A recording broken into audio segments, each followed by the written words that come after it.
The day of the crash, I was still on my school campus. So this was a crowd of students that I was used to traveling with. We've been doing this trip for at least 3, 4 years. When the plane finally arrived, we boarded and everything was normal. So after waiting for a while for the plane to arrive, myself and 60 other students from my school, including one of my close friends, many of my friends were on that plane. We boarded the plane.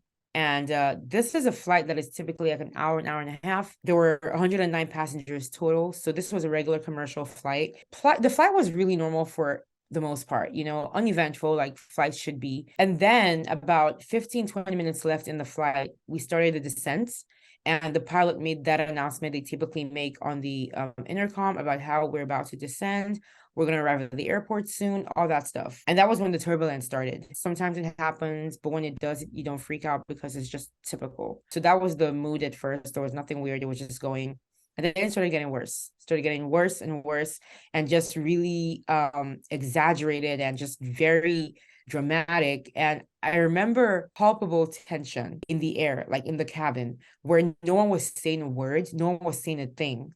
But you could just tell that we were all thinking the exact same thing, like, what is going on? This feels weird and like too much, like what's happening? So it was just quiet until there was this lady from the back of the plane who just kind of screamed. And I think her scream just triggered like the panic. Everyone started screaming too, shouting, praying at the top of their lungs, shouting God, shouting Jesus. Like it was pandemonium. And of course, we were all still strapped into our seats. There was no running around or anything like that.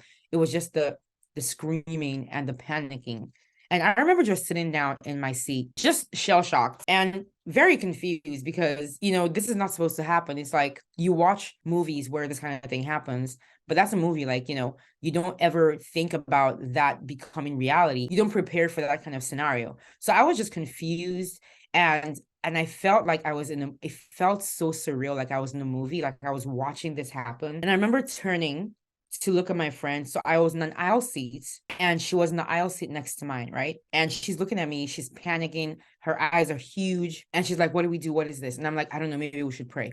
And I remember holding her hand from across the aisle. And that's the last person I saw, the last thing that I did right before there was this like metal scraping sound that was just like jarring, like inside my head. And then just darkness. And my next memory after that, my next vivid memory after that is opening my eyes and I'm lying down. I'm looking up at a white ceiling and I'm in a hospital bed. I'm waking up from a coma, and 5 weeks have passed since the accident. That was, I suppose, the end of one life and the start of another. I eventually found out that there were two people who survived. Of course, they told me this way later, like 4 months into my treatment, because, they have to wait until you're psychologically ready to give you that kind of news. I ended up sustaining third-degree burns over 65% of my body, which just means everything from my head to my toes burned except for my tummy and my back. My recovery was a long journey. I would say the first 7 months were the most critical because when I first arrived at the hospital, I was given a 30% chance of survival based on the severity of my injuries. Keeping me alive was really the first step. 24 hours after the accident happened, I was flown to South Africa, Johannesburg, to be treated at a hospital called Mill Park Hospital. That was the closest hospital that had the level of medical care that was necessary to care for the level of burns that I had. Nigeria did not have that in place. And I stayed there for about 7 months before I came back to Nigeria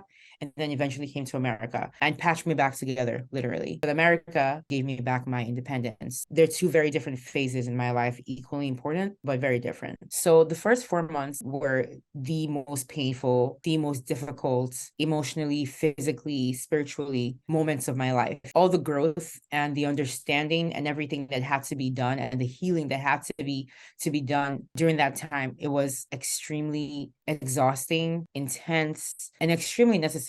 South Africa, everything that happened there set the tone for what kind of person I was going to be post-accident. The physical pain and healing is the most obvious and quite frankly the easiest part of everything. Of course, it was extremely hard. Nothing happens overnight. The entire process of believing in myself and of understanding, being secure in my identity took a while. It took a long time. I had a lot of growing to do, and it was just a very gradual process. And there were different levels to it, to different steps. There was, first of all, reconciling, with my current physical appearance, and kind of deciding what role that would play in who I was as a human being. And then there was the itching, which was just a demon in and of itself, and something that I still deal with till today. The pain was bad, but the itching for me was the worst thing to come out of having these scars. Another factor was dealing with depression. I didn't deal with survivor's guilt. I never felt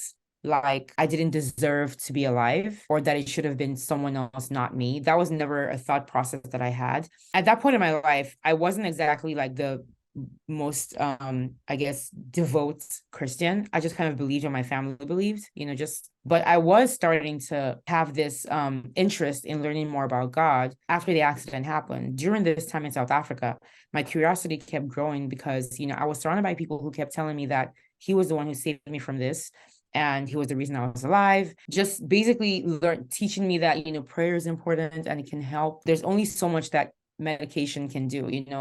The morphine and all those drugs, of course, they can help me physically, take away my pain, take away my itching, sometimes all these things. There were parts of me on the inside that were not at peace, that I felt that maybe the peace would be accessible through God.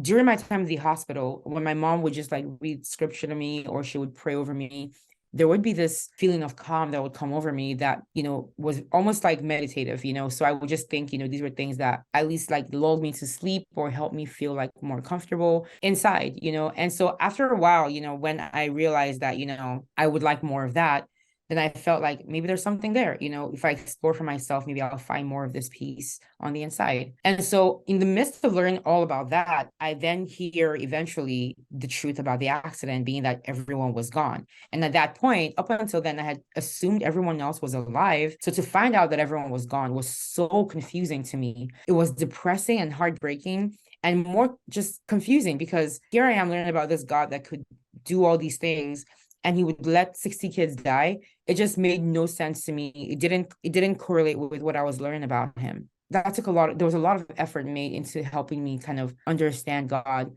in a different way. And I think the turning point for me was one day I was talking with my mom, and kind of told me, basically, bad things happen to good and bad people equally. And being a Christian does not change that. That was something that was extremely important for me to understand, because up until that point, I had believed that believing does not exempt you from suffering. When you're a human being, you live in this world. This world is flawed. Bad things will happen. And when those bad things happen, it does give you a place to go to. I think that was an outlook that changed everything for me.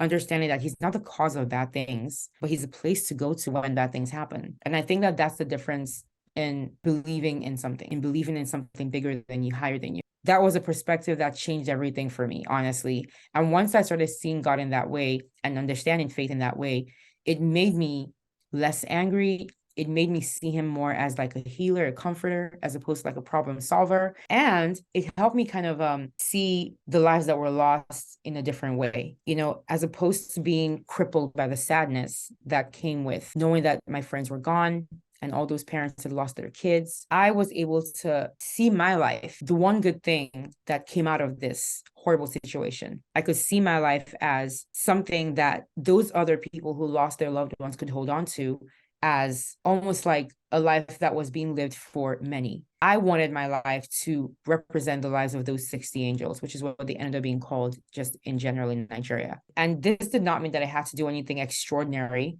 I just felt like whatever I ended up doing, whatever it is, whether it's mundane or incredible, whatever it is, I want to do it well.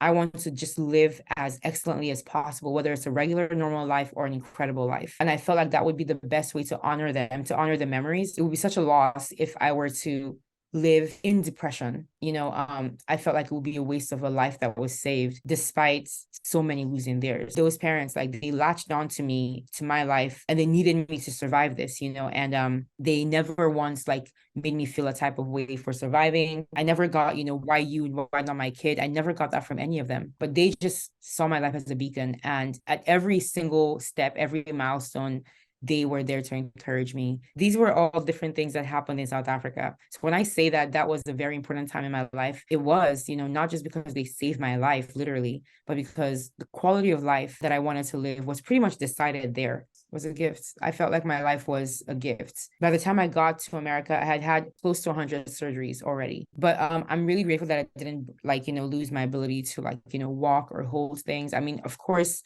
I had to relearn how to walk again and all that. And I had to learn how to use my hands. I couldn't use my hands when I first came to America. I just couldn't because of the way that the injuries had healed in a very non-functional way. So that was one of the major surgeries I did when I came here that gave me back my mobility. So that's why I always say that America gave me back my independence, because the surgeries I did here were very practical, were very focused on giving me back my movements and my ability to just do things for myself. And there's a lot of things that we take for granted, as just human beings living life, going through every day, that became milestone moments for me every time I could do those things. So there was also this new appreciation for the little things that happened throughout this entire process.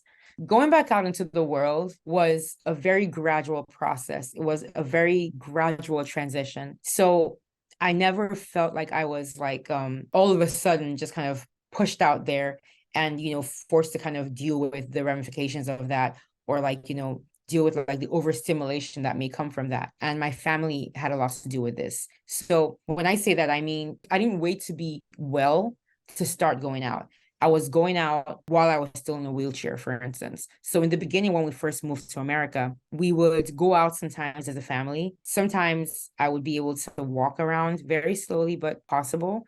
And sometimes, most times actually, I would be in a wheelchair, like my family would be moving me around like that. So I did get to see the world, and go out and interact with people. But in those times when I was still in the wheelchair and I was that sick, it was really hard to care about anyone else. I was just here trying to be out for as long as possible without being exhausted. I was very inward focused at that time and too much into my healing to be concerned about how anyone else was seeing me. And as time passed and, my surgeries continued with Shriners, I got better. I could walk. Of course, I'm aware that people stare and stuff, especially in the beginning, of course they would. And America is even better than Nigeria, because Nigeria, people are more obvious about their staring and would come up to you and ask you questions. And in some ways that could be better than just the silent staring. But I will say, Americans just don't like to offend and want to just kind of leave you to your, they don't know how you're going to take whatever they might say. So they don't want to say anything. And so I think just a lot of times I'll just get stares, but no one would really do anything or harass me or anything. I tend to see the other point of view very easily. So if it were someone else who looked like me, I would probably stare too. So just knowing that it was not unusual for people to stare at someone who didn't look usual or normal, I mean, it helped me also just kind of just put it out of my mind. People will stare, it's whatever. No one ever stopped me from living my life and doing what I wanted to do because I look different. So if all I got was stares, then it's definitely okay. Aside from that, my experience was pretty normal. I went everywhere I wanted to go within reason.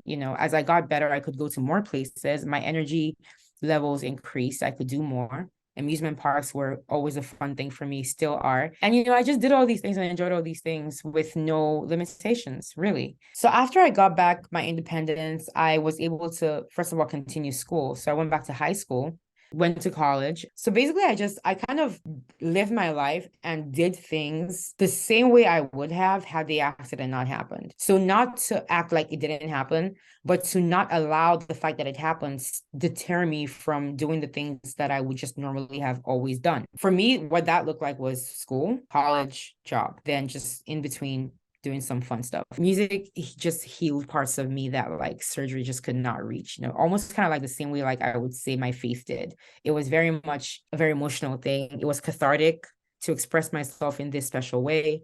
I loved it with everything in me. And so being able to have that as part of my healing, as part of my therapy, was a big deal to me. I believe that there are certain qualities that I always had in me that were definitely, those qualities were kind of enhanced post-accident. In fact, because of the accident, there's a certain disposition I had just in general, my personality, and certain traits that I think just kind of were forced to expand because of the accident. There were a lot of sink or swim moments for me being optimistic, being very glass half full, just believing that things will work out eventually. They just have to at some point. If I'm alive, then God's not done. If I'm here, then there must be more I can do. If I'm here, then I guess I'm meant to be here. If I'm doing better, then I guess tomorrow can be better. It's just thinking that, trying always reminding myself that now the way things are now does not represent how it's always going to be. And this is when it's good or bad. Good things don't last forever, but neither do bad things if you survive them. Understanding that beauty is not skin deep, understanding that there's more to a person than what they look like on the outside, understanding that our scars and our trauma do not define who we are. We live in a world that is extremely judgmental and will tell you how to feel about yourself if you let it. So if you don't know who you are before you get out there, it's just going to be really difficult to navigate, and life is hard enough. So I was really grateful to know who I was and to be secure in myself, despite looking nothing like, what society would conventionally call beautiful. Being okay with that and not letting that stop me from living life and being free. I look like a different person, but I'm not a different person. I feel like the same person. I think that was really, like, it was just kind of like, oh, like light bulb moment. So basically all these things that I am don't have to go away just because my appearance has changed. I think that was like a major light bulb moment for me. And I don't think it's because I'm special or anything like that, but I think it's just it's a human thing. I think traumatic situations tend to have that effect on the survivor, where you unfortunately, gain perspective that you may never have gained had you not experienced your trauma. So I think that's a common thing that happens. Authenticity is the answer to a lot of questions and a lot of problems. Oftentimes, things fall into place in a person's life if they are living as authentically as possible or presenting their most authentic self to the world in every situation, in every environment, every scenario. And I think that is the reason why it's one of the most difficult things to achieve or to attain as human beings. And achieving it for me has always been an act of self-love. It's an act of being kind to yourself, to allowing yourself to have flaws and understanding that having flaws is being human. So my book is called More Than My Scars. I released it last year. It's essentially my story. It's a memoir. It's my burn survivor journey, everything I've learned along the way in basically this entire interview, but like in so much more detail. And, it's the nitty gritty stuff, not just like all the nice things I've been saying here. These are all everything that I'm saying here is the consequence, the result of a lot of hard work. It took a lot to get to this place and this mindset, this perspectives that I have.